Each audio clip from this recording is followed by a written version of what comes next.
All right, I'm on page 147. I'm going to start going over chapter 3. We're going to try at least to take it nice and slow. My goal is to get done with chapter 3 by the end of the day. All right? Now, just so you know, tomorrow when you come in here, just for about the first hour, we're going to do one last example of that payroll program. Everybody hear that? But we're going to do it, we're going to suppose that it's a small company that has 5 employees. All right, and we're going to use what are called arrays, which is one of the topics of this chapter. It's probably one of the harder things that you learn or will learn so far in this class. All right, and I'll give you my own take on it, which is not exactly the same as the authors, but I try to sometimes give you non-computer examples because I think that can help people sometimes to comprehend things. So, the chapter is entitled Building Arrays and Controlling Flow. We'll talk about storing data in arrays, then the while statement, which you already know. All right, then we'll talk about the do while statement and the for statement or for loop. Those are the 3 kinds of loops that are available in virtually any and every programming language.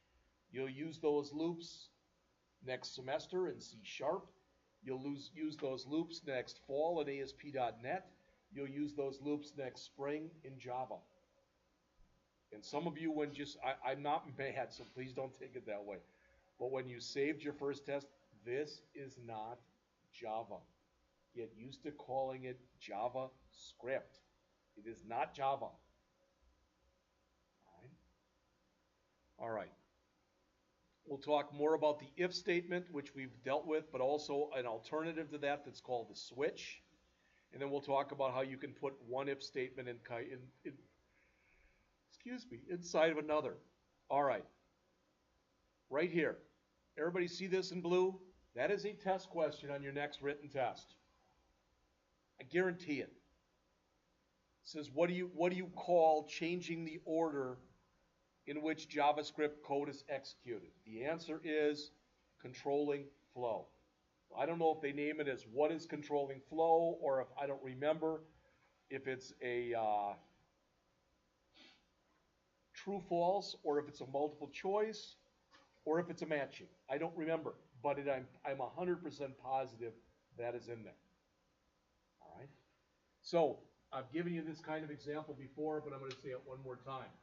You know, life doesn't typically work where you just keep going down the same road and you can just keep going forever.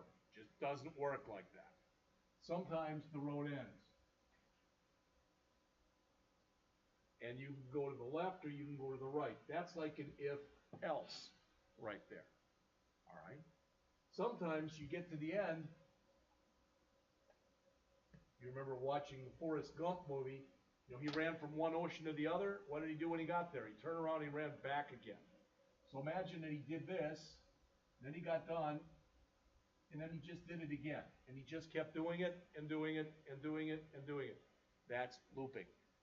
That's repeating something. And if you don't give yourself a way out, you get in what's called an infinite loop. So what if I did this? What if I said int, I'm just going to say x, it's not a great name, but I'm sorry. Var x equal 1. While x is less than or equal to 10, we're going to do an alert that says x equal plus x. Does it make sense when you look at that on the screen? That's not what I just did right now. It's not a good thing. I'm never changing the value of x. Make sense? That's going to just give me an alert, x equal 1, x equal 1, x equal 1, x equal 1, forever. If I want it to be right, I'd have to do this. X plus plus, or plus plus x, or x plus equal 1, or x equal x plus 1. Now it should print 10 alerts. X equal 1, x equal 2, x equal 3, x equal 4, x equal 5, x equal 6, x equal 7, x equal 8, x equal 9, x equal 10. We add 1 to it. Now it's 11. It falls out of the loop. Does that make sense? All right. Another way I could screw this up.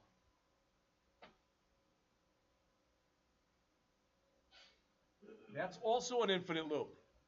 I'm not getting closer to 10, I'm getting further away. So that'll give me x equal 1, x equals 0, x equal -1, x equal -2. I'll never get there. Another example of an infinite loop. Most of the time, infinite loops are a mistake.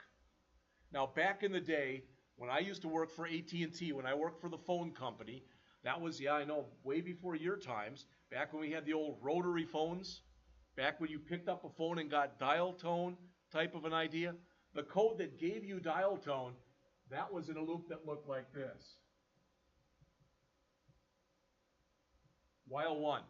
That was an infinite loop. Okay, that's a way of forcing an infinite loop condition. Why did you do that? Because you want to be able to pick up a phone 24/7 and get dial tone. All right, but most of the time when you write code, and you have something like that, it's because there was a mistake.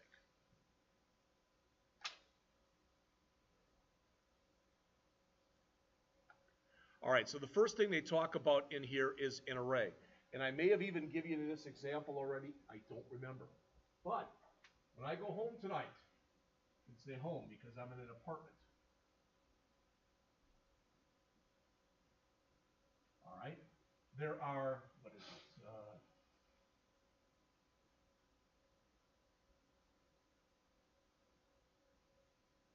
The building that I'm in, there are 8 units. All right, so if you can imagine, I'm not very artistic, but these are going to be 8 keys. Well, when the mail person comes in, she or he has got a master key up here. They put it in, and they open up all of them, right? They all come out. They can put, because if they had to open up 8 of them, it would kind of take them too much time. All right, but with me, my key only fits that one. Does that make sense? All right, so why am I telling you this? Well, first of all, when you work with computers and you work with arrays, the first location is always location 0. Always. You start counting with 0. So this would be 0, 1, 2, 3, 4, 5, 6, and 7. All right, and let's say this whole thing, we call this collectively mailboxes. All right, so in that case, I'm here. So mailboxes 3 would equal Jeff Scott. Does that make sense looking at it? This is referred to as an array element. All right, it's a member or part of an array. And the way you actually read this is mailboxes sub 3 equals Jeff Scott. The sub is short for subscript. The thing that you put in these brackets. Everybody see where your brackets are? All right, they're right up above the semicolon and up above the double quote there. If they go like this, those are brackets. These are braces. Don't use those now. All right, you're going to be using brackets. There's different ways that you can set up arrays. All right, now JavaScript is different than most, not all, most programming languages. With most programming languages, let's say, for example, I would do this. So I come in here and I'd say var grades equal like that, something like that. Don't worry about this right now, okay? In most programming languages, if I was going to do this, I'd say grades 0, and that'd be the first student in the class. That's Anthony. Let's say you all got 100. All right, and I keep going all the way till I got down to the last one, which would be grades 7, which is Andrew, equal 100. Okay? In most programming languages, when you create an array, all of the values in the array, they have to all be of the same type. So I can make an array of integers. I can make an array of numbers with decimal places. I can make an array of booleans. I can make an array of strings. But you can't combine different types. Does that make sense? JavaScript, you can. So I could do this, and I could come in here and say that grades 0 equals 100, grades sub 1 equals true, grades 2 equals hello. Now, you might look at that and go, okay, I even get you can do that. Why the hell would you want to? In this case, I wouldn't. That doesn't make sense for grade. But the point is, you can do it. That's what matters. All right? Now, I'm going to give you my definition for an array. It's not the author's. You may like mine, you may not like mine. But the way that the computer tries to set up an array, tries, all right? This is my definition in an array.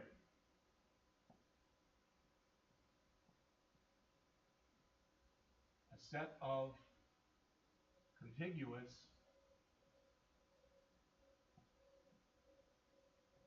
memory locations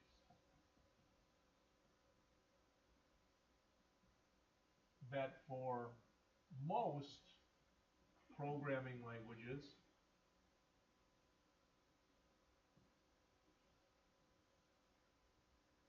not JavaScript must hold the same type of value.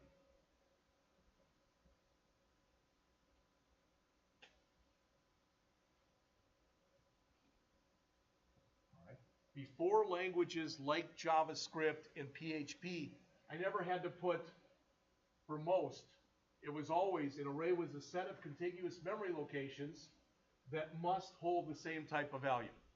But with the advent of JavaScript and with the advent of like PHP, they don't have to anymore. All right? So the author says an array is a set of data represented by a single variable name. That's pretty simple, but that's correct. I showed you that thing before with the mailboxes. We called them mailboxes. Everything that we've done thus far, everything, has been what are called simple or scalar values. You've done stuff like this. Var age equals 19. And then later on in your program, you could say age plus plus as an example. But those variables could only hold one value at a time. Now you've got what's called a data structure. You've got a variable that can hold many things at the same time. All right.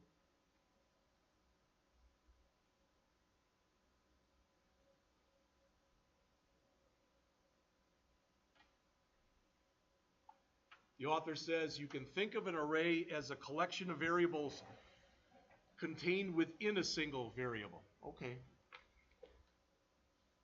And he gives an example here. So I could create a variable that was called news sections. And it could hold 4 strings: world, local, opinion, and sports. It could hold more than that. I could put in there obituaries, comics, international news, whatever. All right?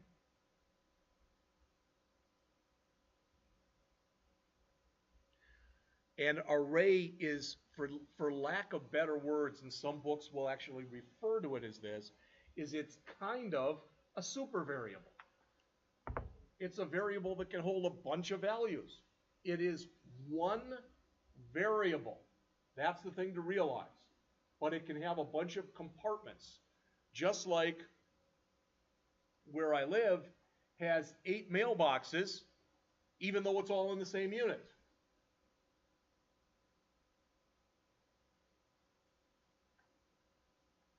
There are different ways that you can create arrays. One is to use what's called an array literal. And let's see if they give you a better example. There you go. There's an example. Notice the brackets. Again, not braces, but brackets. This is the top of page 149.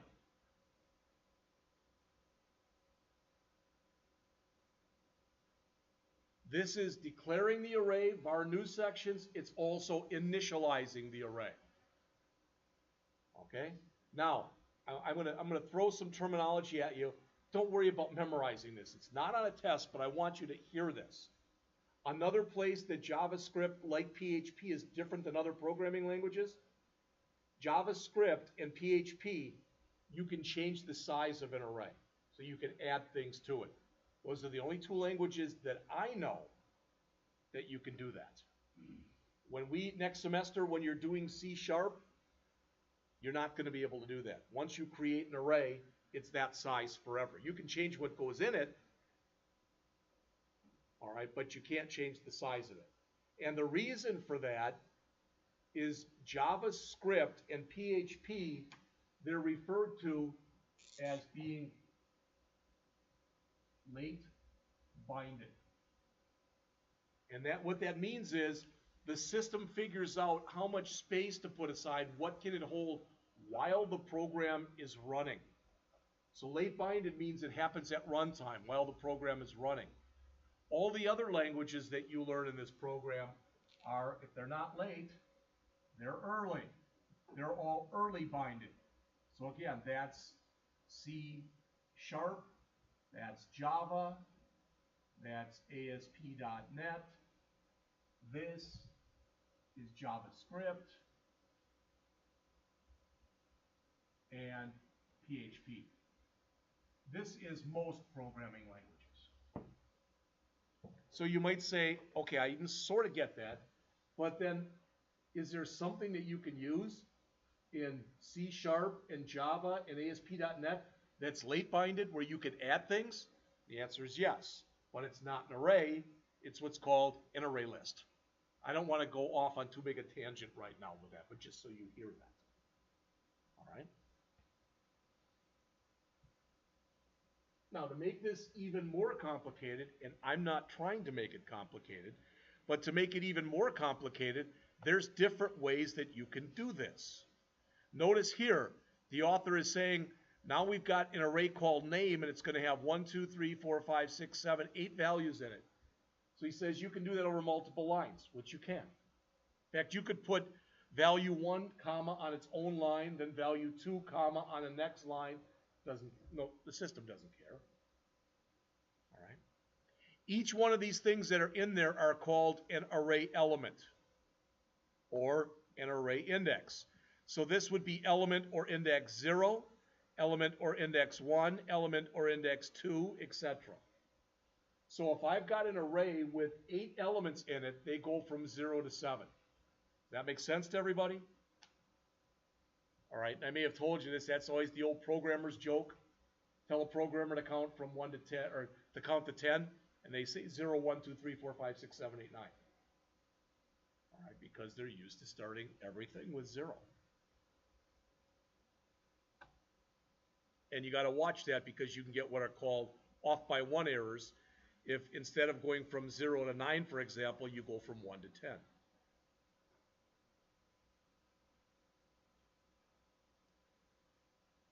All right. Here's one way that you can create a brand new empty array. See that? That's an array with nothing in it. To make it even more confusing, and again, I'm not trying to make it confusing, but to make it even more confusing, you can also do this. You can say, I'm going to put an or there. You can say var name equal array, paren, paren. Usually when you do that, you'll use the word new array, and these are actually parentheses. So if you raise your hand and wait a minute, I have a question. 1, 2 characters, 1, 2, 3, 4, 5, 6, 7, 8, 9, 10, 11 characters. Why would I ever do this one as opposed to this one?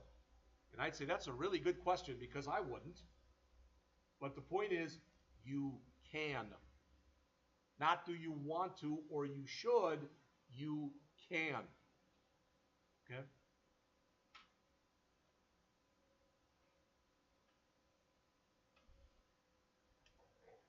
So, as mentioned here on the bottom, or on the bottom, on page 150, near the bottom of the page, the size of an array can be changed dynamically. Okay? Now I'm going to ask you a question, and you might, after I ask this, you might think, I don't have a clue. Think about it from what we've done so far. So let's say that I create this. I say var names equal Jeff, Sandy. We'll just leave it right there. Oops. That's totally legit. Now in names 0 is Jeff and names 1 is Sandy. Does that make sense? Now I come down here and I say this. Names 100 equal Taylor. That's totally legit. It is. So my question to you is, if I do that, okay, this is names 0, that's names 1, then we've got everything from names 2 all the way through names 99. You want to guess what those all hold? That's correct. This and PHP are the only two languages that I know of that allow you to do that. So you would actually have in there name 0 would be Jeff, names 1 would be Sandy, names 2 would be undefined, names 3 would be undefined, all the way through names 99 would be undefined, and names 100 would be Taylor. And again, you could raise your hand and go, why would you ever want to do that? It's not the point. The point is you can do that. That's what matters.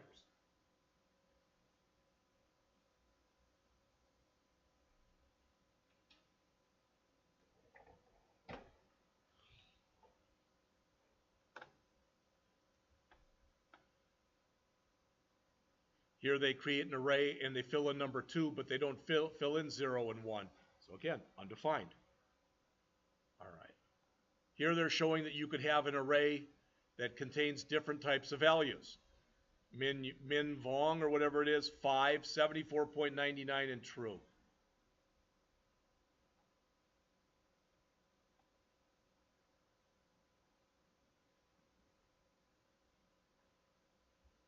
In this chapter, and I'm not going over a bit of this, in this chapter you are working with this that's shown here on starting on 152. This is a, I think it's a baseball or some other type of team, and you're helping work on the scheduling thing for them. All right? So you can see what it looks like in figure 3.5, although this looks really out of focus to me. But you can see it in your book. And there's examples starting on 152 and 153 and 154 and 155. All right, so you're going to be going through this as part of the stuff that you have to do for this chapter. And for some reason, this is not allowing me to go forward. Lovely.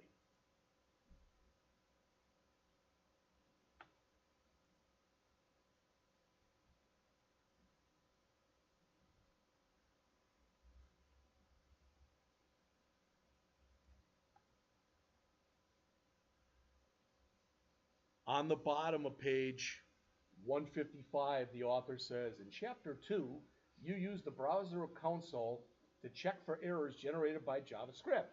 You can do this for arrays also. Now, do you have to care about this? The answer is not right now, but the next chapter that we'll go over next week, Chapter 4, is all on debugging. You will get to learn this console, if I have my way, inside and out. You will become experts on using the console to help debug your programs. I already showed you examples of debugging today when we went over that example, or when we went over the test. I put those alert statements in. Those were examples of debugging statements to see if my program was working the way it was supposed to. All right? Now, anytime, and I may have shown you this before, anytime I come in here and I have a web page running, which is what I have now, right? If I go on, and if you look up on the top of your keyboard, I'm going to hit the F12 key.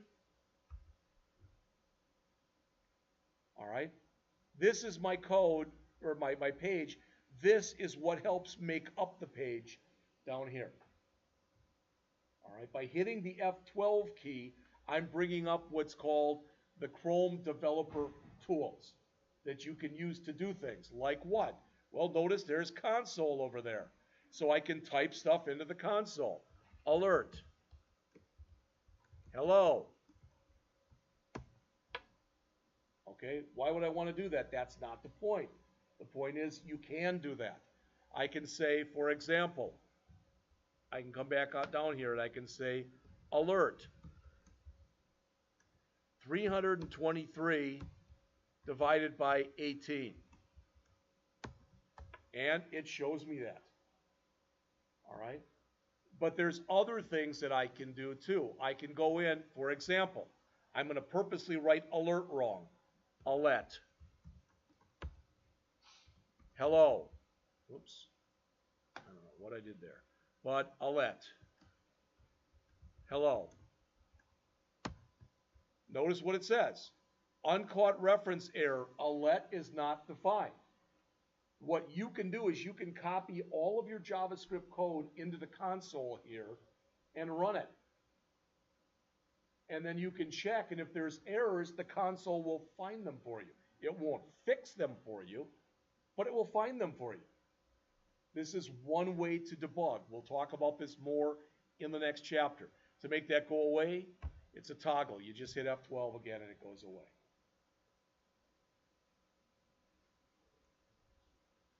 On the top of page 156, what they show you there is, again, it's usually, it doesn't show it there for Chrome. It says do Control plus Shift plus J. Why the hell they say that, I don't know.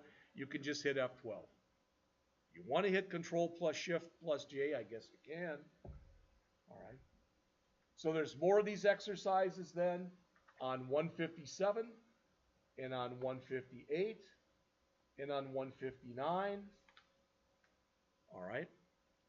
If I turn up to page 158 and I look on the bottom of the page here, the author says you modify values in an array the same way you modify regular variables that we've done thus far. So what are we doing here? Remember, new sections 4, that's the 5th element. Everybody hear that? 0, 1, 2, 3, 4.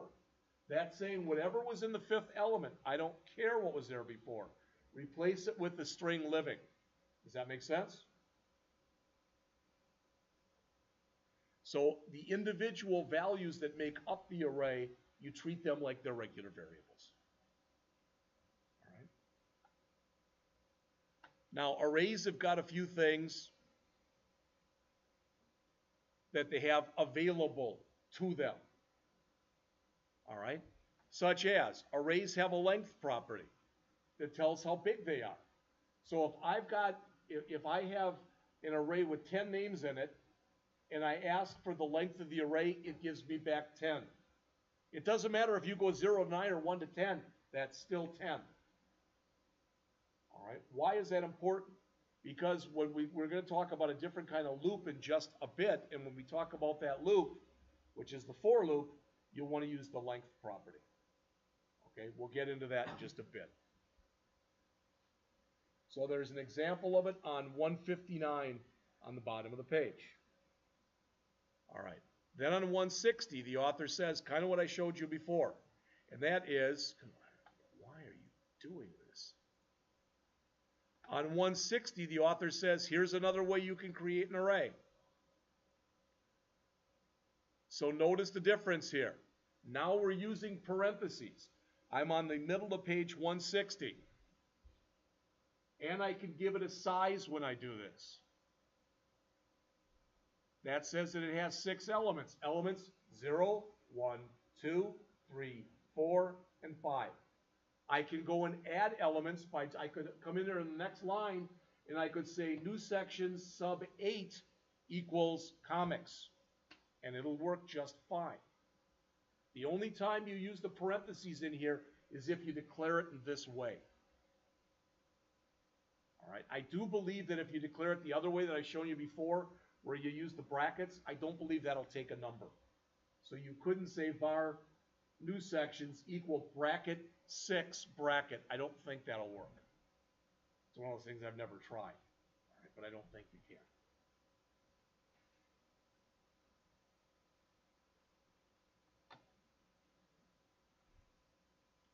One of the things that you're going to learn, I don't want to hit there. one of the things you're going to learn in this chapter, we've talked a little bit and we've looked at get element by ID. Now if you look on the top of page 161, it's get elements, plural. It's get elements by tag name. That means that you're grabbing a bunch of them. Why is that important? All right. It's important because if I wanted, for example, if I wanted to be able to grab all of the A tags, you know, all of my anchor tags through a whole document, I could do a get element by tag name, and I could put in A in there. And that would grab all the anchor elements. You're going to see this, not so much in this chapter, but when we get to chapter, I think it's 6, let me double check.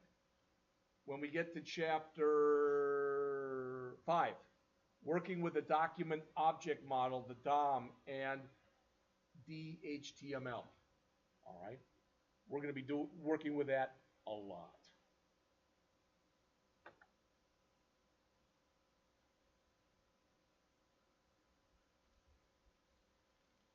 I would say take your time.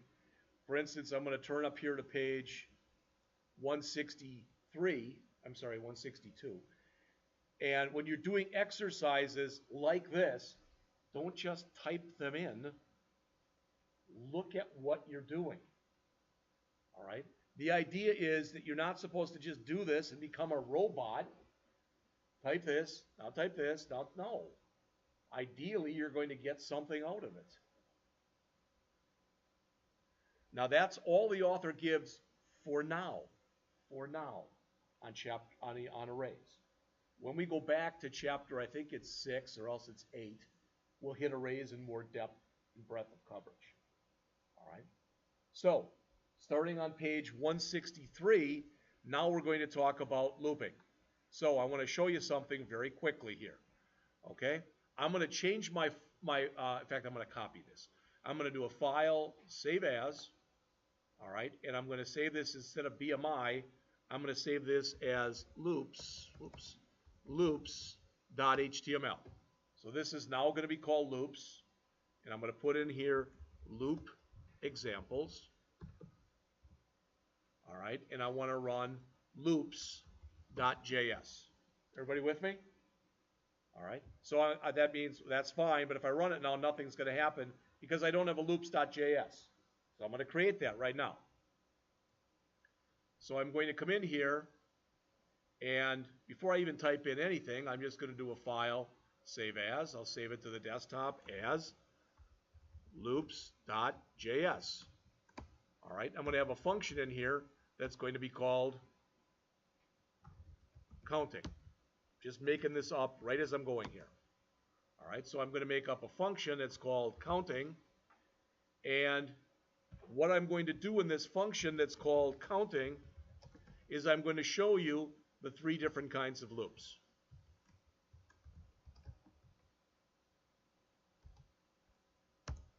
All right, the first one is one we've already worked with. Everybody hear me? It's the one we've already worked with, and that's the while loop. Now, if you are typing this in, don't type because I'm going to change this. But I want to show you this. I'm going to say here var, we'll call it count, equals 1. While count is less than or equal to 10. If I do this, alert count equal count. I'm telling you right now, what I'm showing you, I think that I'll do that for Colin because he likes the plus first, all right, which is fine. That's actually a better way of doing it. All right, that'll actually execute faster. But this will work. Do you see I'm going to use a bad word here because it's not the correct one. Do you see a problem with this code? It's not that it's bad, it's not that it's wrong, but do you see a problem with the code? How many alert statements am I going to get? 10. So it's just going to print it, then print another one, then print another one, then print another one, then print another one. So just to show you, oh, where is it? Oh,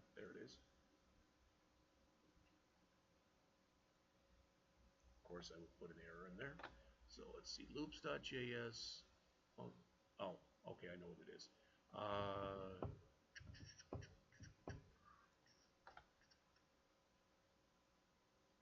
I don't have a main. So let me change that from loops to main.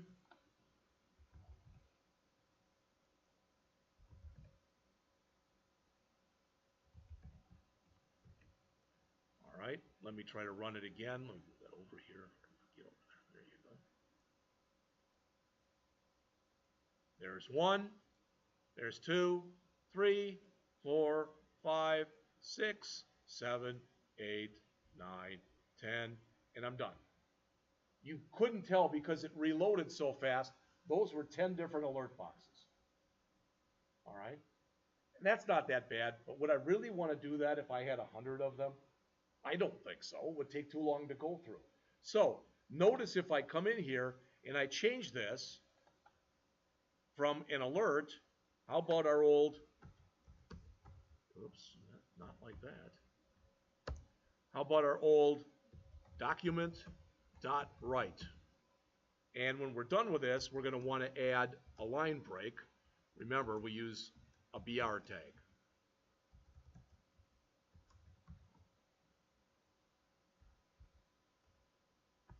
All right, now let's look and see.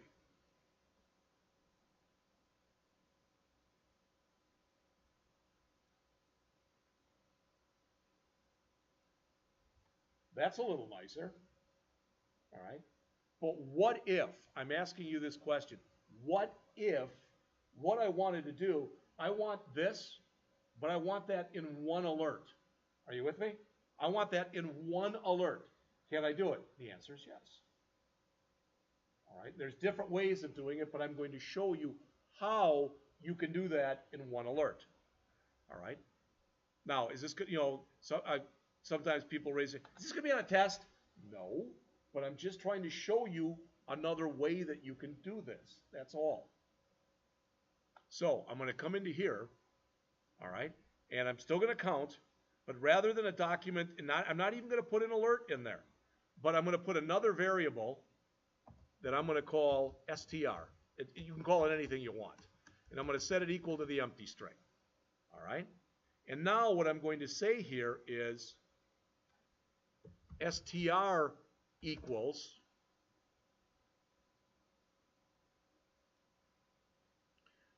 I think I'll need a \n, but we'll find out.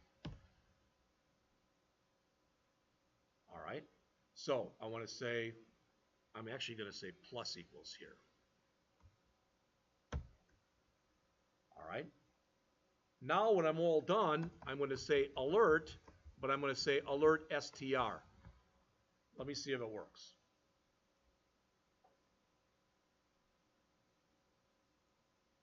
And of course it didn't.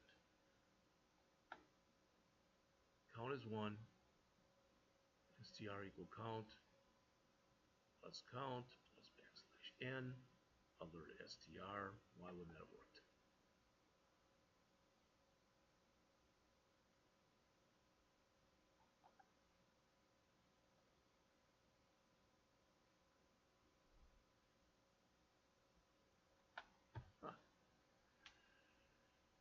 File count less than or equal to 10. Yeah. Plus, yeah. str.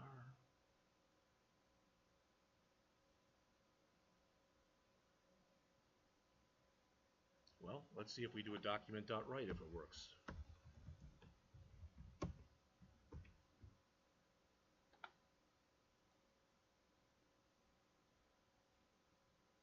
Still doesn't like it. So what can I do? Well, how about if I come over here and I do this?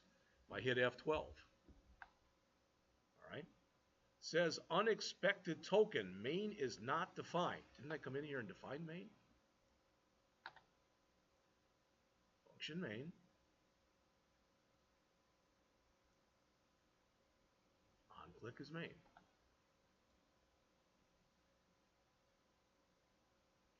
Well, I don't want to waste too much time. I'll try to figure this out and let you know what the problem was. But the point is, you can do it in just one statement. This is what I want to show you, though. All right? So for right now, let's just forget that's even in there. let's go back to what we had here. We'll do the document.write. That's fine.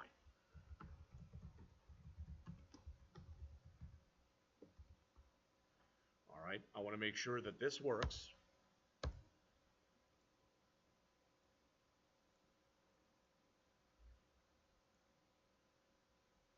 Give me a flippin' break.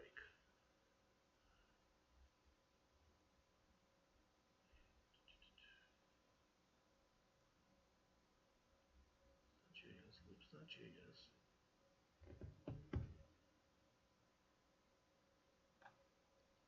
It's got to be something really simple. That's why I can't see it. So if you see it, let me know.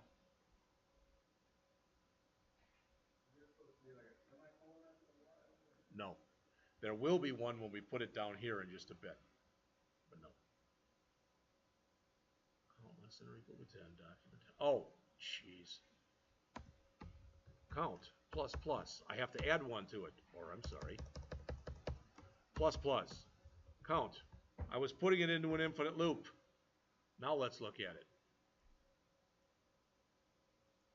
There it is. And why did it run them all together? Because I didn't put any line thing afterwards. All right, so I could come in here again and just say count equal plus, whoops, count equal plus count plus a line feed. All right, now when we come in, it'll look nice. Each thing will be on its own line. No, it's not. And why is that? It's because it was a document.write, so we don't use \n, we use br. Now let's try it after 6 attempts and see if it works. There we go. All right. So why did I waste your time to show you that? Because there actually is a reason. That's how you do a while loop. All right. Now I'm going to take everything that's in there, and I'm going to comment out all of this stuff. I'm going to comment all of it out because I want to show you another kind of loop. So remember, if I want to comment out multiple lines, it's /star, and I end it with */. All right, so this example right here, this was a while loop example. All right, now I'm going to come in and I'm going to have what's called a for loop example.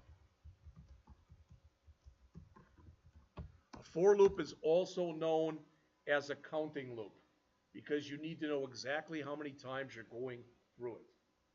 All right, so I'm going to say here for var count equal 1, count less than or equal to 10, plus plus count.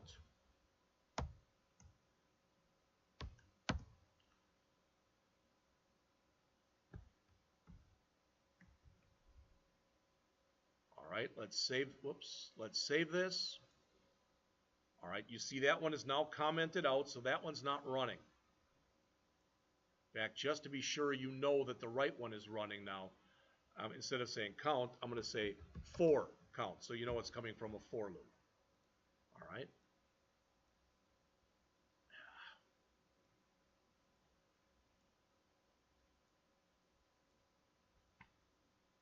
Okay. So what's the difference? Well, less code. This had 1, 2, 3, 4, 5 lines. This has 1, 2, 3, 4 lines. With a while loop, and actually this had the line here too. It had 1, 2, 3, 4, 5, 6. When you work with a loop, there's 3 things you have to do in a loop. So I want to show them to you. Right here. You have to declare and initialize your LCV. LCV stands for loop control variable. It's the variable that will control the loop. All right, so that's the first thing that you have to do. You have to declare and initialize your LCV. The second thing that you have to do, you have to test your loop control variable. And the third thing you have to do is to change the value of your loop control variable. So you'll notice that those are done on 3 different lines, correct? Well, what's the difference? Notice here, there's declare and initialize your loop control variable, there's test your loop control variable, and there's change your loop control variable. You're doing it all in one line. So instead of it being 1, 2, 3, 4, 5, 6 lines of code, it is now 1, 2, 3, 4 lines of code. So when you write a for loop as opposed to writing a while loop, you always end up writing less code. Does that make sense? Now there's more to it than that. You'll have to read the chapter. A for loop is called a counting loop. It needs to know exactly how many times it's going through there. Let's say that I work for an insurance company. And what I have to do all day long is I get things that people have made changes. They've added new clients. They've removed clients. They either went to another insurance company, they moved, whatever. Or I have changes to make for clients. They changed their address. A woman got married and took her husband's name. You with me? So inserts, updates, and deletes. If somebody throws this file at me and I say, how many records are in here? How many changes? I don't know. Then I can't use a for loop because I need to know exactly how many there are. But I can use a while loop. These are also both called pretest loops. Both of these are called pretest. Somebody tell me, if I do this, all right, if I make this 11, I'm doing that on purpose. How many times am I going to go through that loop now? 0. It tests before you go into the loop body. What's the loop body? It's what exists between the curly braces. That'll go through 0 times. Just like this will go through 0 times. Does that make sense? You can't count forward from 11 to 10. I don't know any other way to say it than that. So those are both pretest loops. Because if they're false initially, you never go into the loop body. All right? Now let me grab this one. And now I'm going to comment this thing out.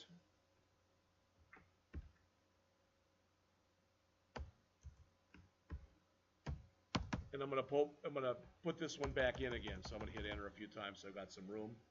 And this one is going to be called a do while loop example. All right, I'm going to grab everything that I've got in here, all this. I'm going to replace it with the word do, and I'm going to put my condition down here. And this goes back to what Andrew asked before. Now I must put a semicolon. Whoops. Now I must put a semicolon at the end of this. I don't test it until the bottom of the loop. Let's run this one and see if we still get the same result. But this time, instead of saying for count, I'm going to say do while count.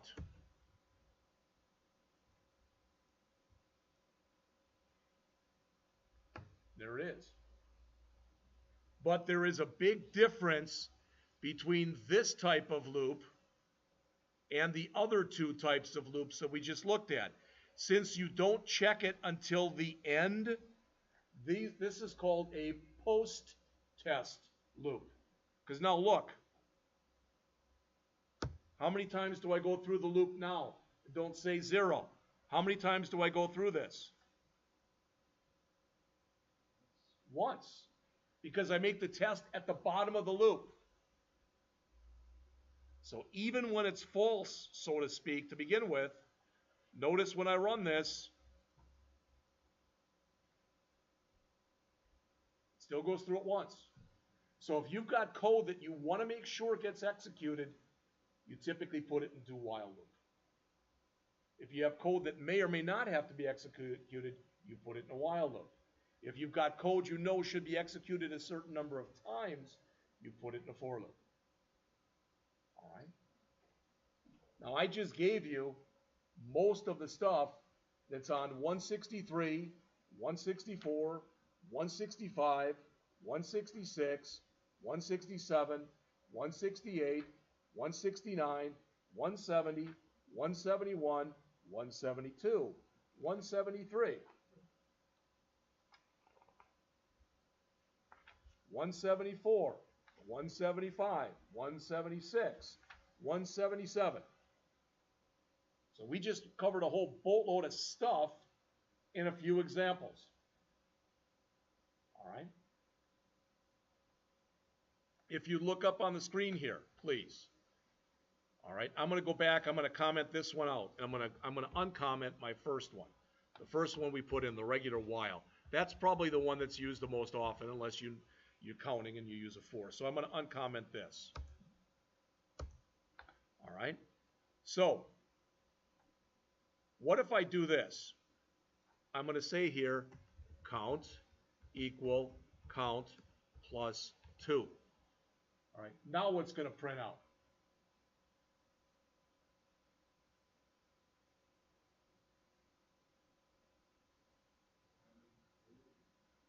I'm in a loop, remember? No, it's not 12. It's going to print out count equal 1, count equal 3, count equal 5, count equal 7, count equal 9. What I'm trying to show you is I can change the value of my loop control variable. I don't have to change it by 1. So this will print out all the odd numbers. Or if I did this, all right, now printing out all the even numbers. And you can say, well, 0's not an even number. What if I don't want 0 in there? Well, one way we could do it was we could just make that 2, correct? But I want to show you this. I'm going to say in here, if count equal, you can put 3, equal 0,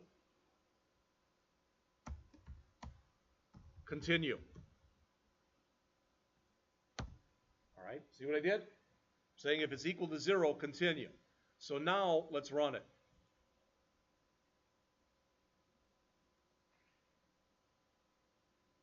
Give me a break. And why would it not equal 0, continue? That is correct. Oh, I'm sorry. I'm in an infinite loop again because it's never hitting this line. Okay? But what I'm going to do is I'm going to say count equal count plus 2. All right? Then continue. All right? Now,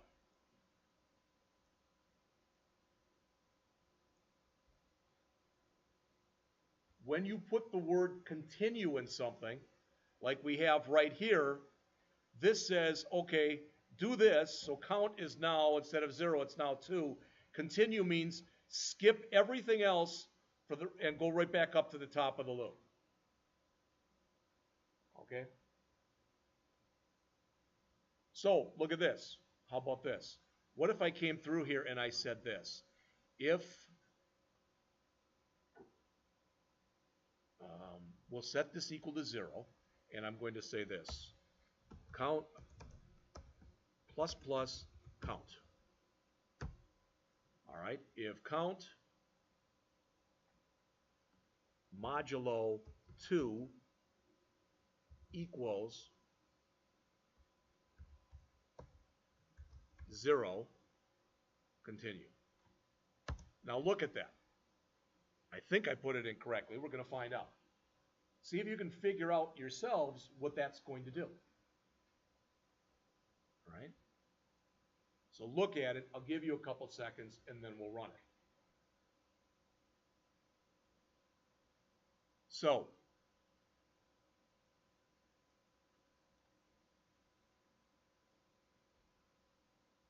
how many people had that right? Well, one thing is I'm actually adding to it twice, which I shouldn't have done. So this thing I should get rid of. That right there. And where I'm actually changing the value of the LCV is right here. That's what I wanted to do. But that's okay. All right, so let's save it and let's run it again.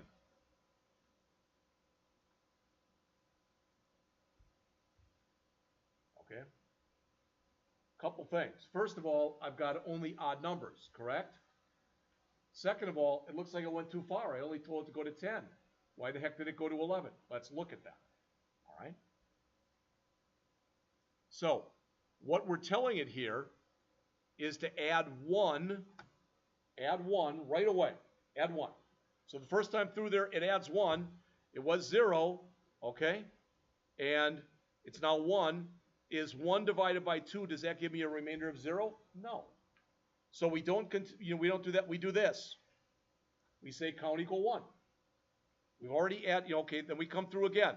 Now we add 1 to it again, so it's 2. Is 2 divided by 2 give me a remainder of 0? Yes.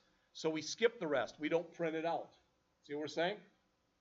But the problem is, when we get to 10, all right, once it's equal to 10, it adds 1 to it, which makes it 11. So we change our test here to say, oops, not that, to say less than 10. All right, and now when I run it, I get what I want. So what continue does is it skips whatever comes after the continue and goes back up to the top of the loop. All right? Now, anybody want to take a guess at what this does?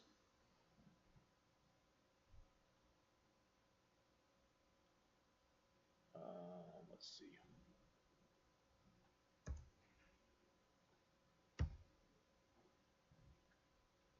Does anybody want to take a wild guess over what this is going to print out? What? You're on the right track. If that was a continue, it would skip 7. But what it's going to do, what break says is get the hell out of the loop. So this should print count equal 1, count equal 2, count equal 3, count equal 4, count equal 5, count equal 6. Then it comes to 7, it hits the break, it's out of the loop. So if you want to force your way out of a loop, you can use the break statement. If you want to stop the current iteration of the loop, you use a continue. So let's look and make sure that indeed that's what happens, that it goes from 1 to 6. And you see that it does. So that's break and continue. Continue is on 178 and 179. All right? How long have we been going? Seems like it'd be a good time to take a quick break. So let's just take a short one. Let's come back at 11:10, please. All right? And we'll pick it up there. We'll finish up the chapter. We don't have real much to go. About 20 pages or so.